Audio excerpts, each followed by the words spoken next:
My mother's hysterical screaming echoed through the luxury car dealership, completely drowning out the smooth jazz playing over the overhead speakers. She was gripping the leather steering wheel of a $200,000 Bentley, physically refusing to get out, while the salesman awkwardly held up their red-stamped credit application.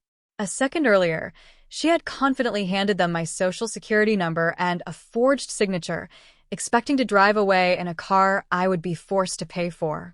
She expected me to just quietly handle the bill, like I had handled every other ridiculous demand for the last decade. Instead, I stepped out from behind the general manager's frosted glass office door, flanked by a local detective and a federal fraud investigator.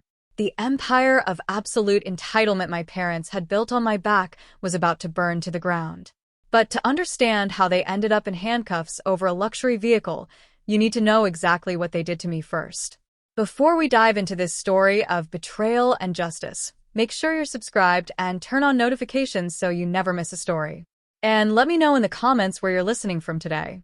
Welcome to Revenge Stories Narrated, where family betrayal meets inevitable justice and karma always collects its debt. My name is Sloan. I am 32 years old, and I work as a corporate restructuring strategist. My job is to walk into failing companies, identify the toxic elements draining their resources, and ruthlessly cut them out to save the business. I am very good at what I do. I sacrificed my entire 20s to build my firm, working 90-hour weeks, missing holidays, and investing every penny I made into my future. I value quiet stability, fierce independence, and honest hard work. But my parents, Diane and Robert, valued only one thing: absolute, unearned luxury. To them, my success was not a source of pride. It was their personal lottery ticket. They had never held down steady jobs, preferring to bounce between failed multi-level marketing schemes and vague entrepreneurial dreams, but they expected to live like retired billionaires. Growing up, I was never treated like a daughter. I was treated like an investment vehicle. The toxicity started the moment I landed my first six-figure contract. Suddenly, their demands became suffocating. They expected a monthly allowance, which they literally called their parental pension, claiming I owed them for the basic cost of raising me.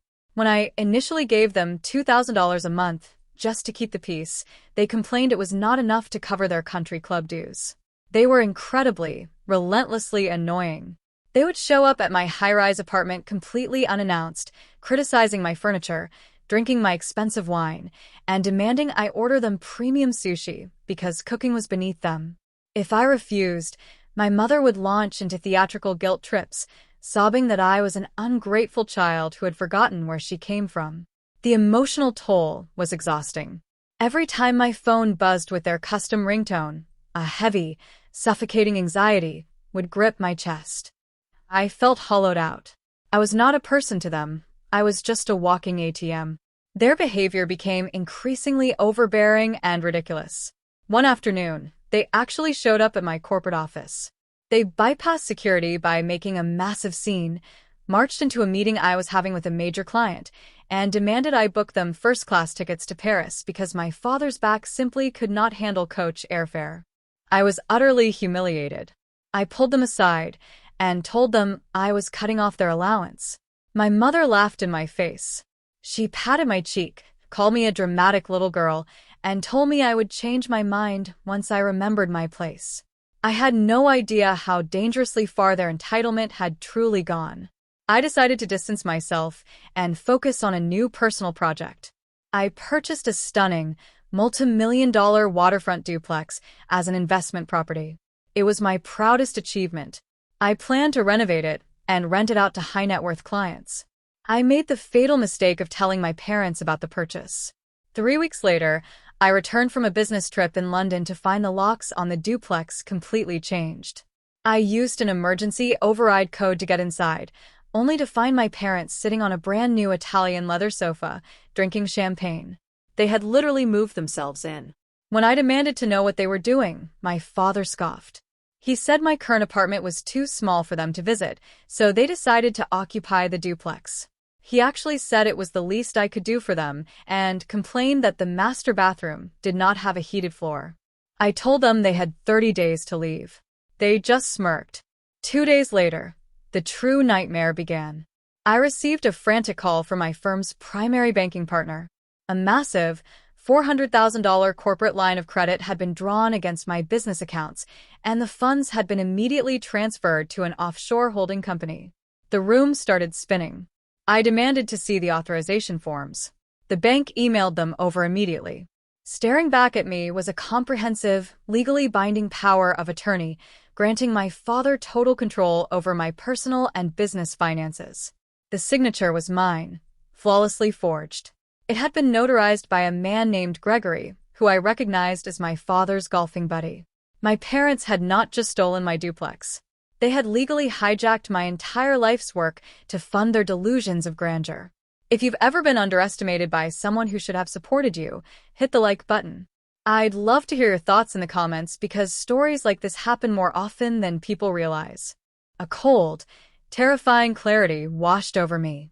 I did not cry. I did not scream. The exhausted, guilty daughter inside of me died in that exact moment. The ruthless corporate restructuring strategists took over.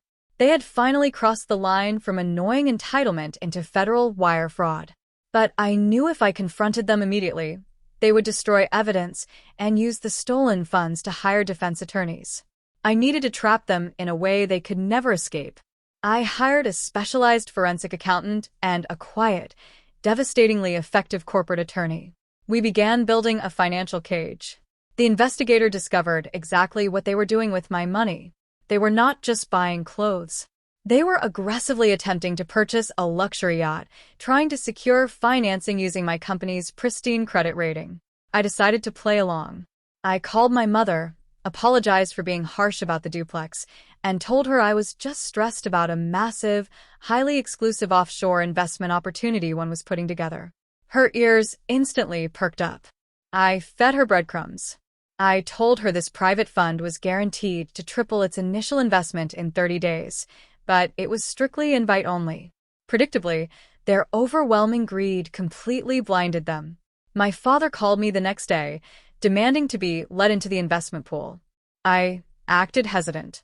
I told him he would need at least $300,000 in liquid cash to buy in. I knew exactly what they would do. They immediately transferred the stolen funds from their offshore shell company directly into an escrow account I had specifically set up. The moment the money landed, my attorney locked the account.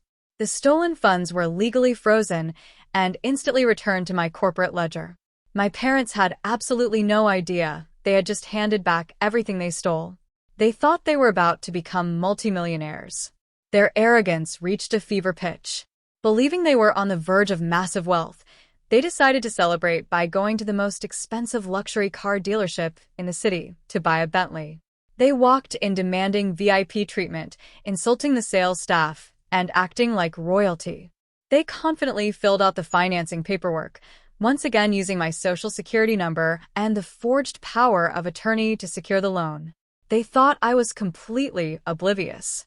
What they did not know is that my attorney had placed a catastrophic fraud alert on my social security number, linked directly to the local police department's financial crimes division. The trap was flawlessly sprung.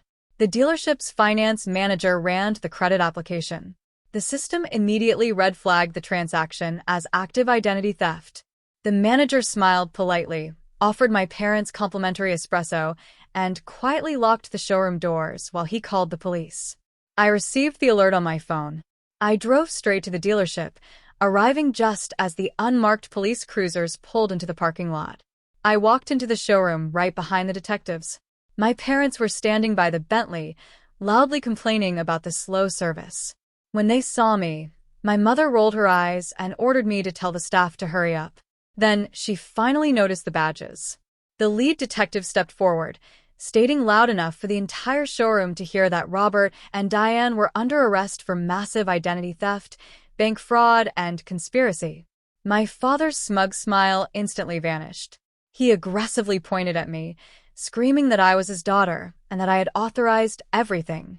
I simply looked at him with absolute zero emotion. I handed the detective the massive dossier my investigator had compiled. It contained the forged power of attorney, the offshore transfer logs, and a signed confession from Gregory the notary, who had flipped on them instantly to avoid prison time. My mother lost her mind.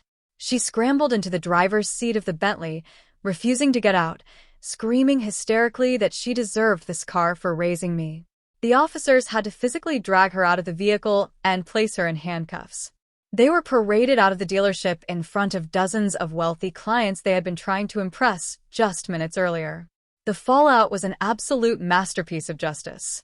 Because the fraud crossed state lines and involved federal banking institutions, they faced severe federal charges. The courts showed absolutely no mercy to a pair of entitled parents who tried to bankrupt their own daughter. They were sentenced to 5 years in federal prison. They lost the duplex immediately. I legally evicted their belongings, leaving their designer clothes in garbage bags on the curb. My company flourished. My credit was fully restored, and the crushing weight of their entitlement was finally lifted from my chest.